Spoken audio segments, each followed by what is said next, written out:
as I look at this piece of property, I'm amazed by the fact that it's so pristine right now. It's flat, it's clear, it's covered with wonderful bright white snow.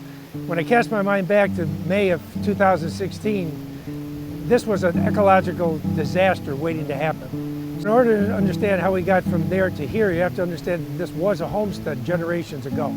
It had a house, it had outbuildings, it had road access, it had electric power, it had running water, until 2011 when Tropical Storm Irene came along. The river avulsed. Instead of running on the north side of the property, it went to the south, turning the property into an island. It took out the road access, so it has no access at all, destroyed the foundation of the house, moved the outbuildings around, distributed all the trash, exposed the septic system, and basically destroyed the property.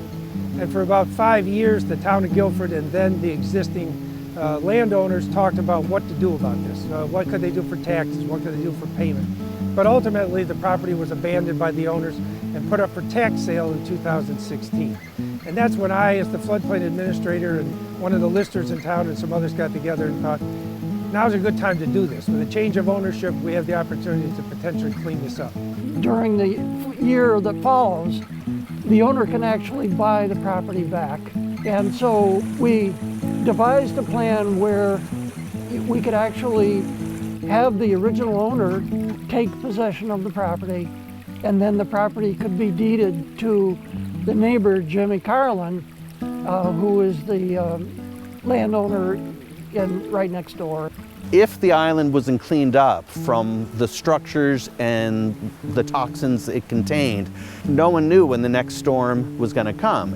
And we live downstream, and my neighbors who live upstream, we were all concerned about it for a number of years.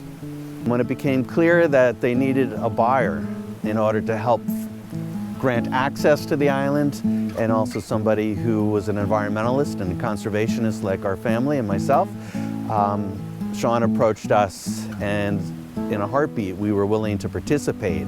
So we reached out to the Connecticut River Conservancy, and Andy Fisk said, if you get local access, if you get local support and work on that side, we'll take on the project.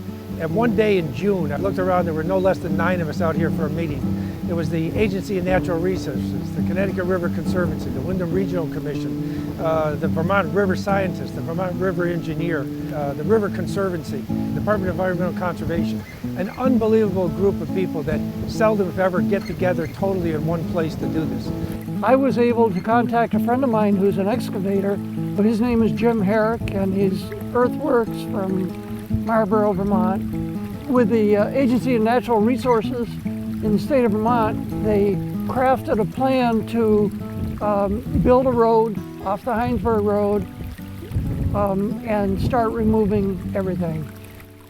By the end of the day, he had filled 8 30-yard dumpsters and 3 40-yard dumpsters for a total of between 40 and 60 tons of material.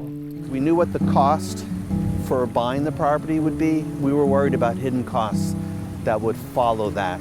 And what was so great about the Connecticut River Conservancy is that they, along with other stakeholders, have covered those costs within 24 hours of an email of inquiry about, oh, we just found out there's going to be this other hidden cost around property taxes or turning this into a conservation easement.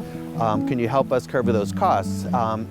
Instantly, we got approval for that, and checks and money has flowed, not necessarily to us, but to the lawyers that had to be contracted, etc.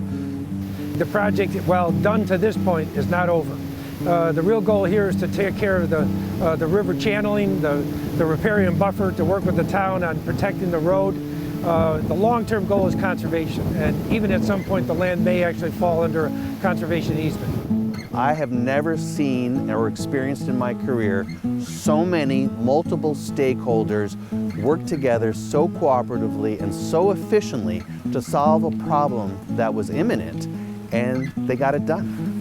I'm grateful that, while being a Vermont resident, that we got to partner up with an agency like the Connecticut River Conservancy, who's trying to protect all of us, regardless of state boundaries.